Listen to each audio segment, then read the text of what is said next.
I don't need to start. Can you go back a little bit about the TV? Oh, sorry, I've got to back off. I'm obviously too close.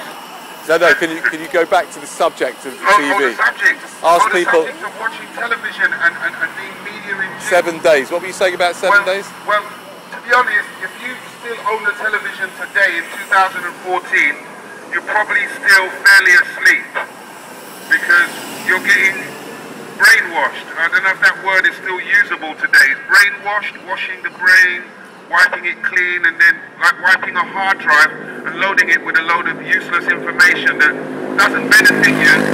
It probably benefits you in a sort of a short-term gain. You feel satisfied. You've watched a nice, warm, cozy film about how life is nice when it comes out of Hollywood.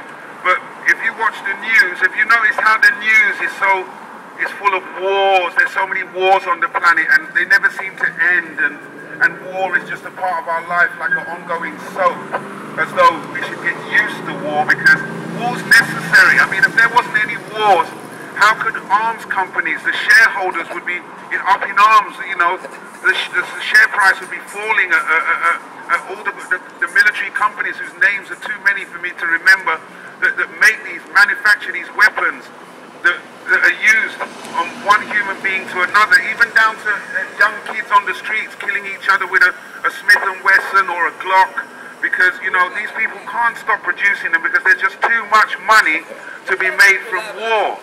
War breeds construction.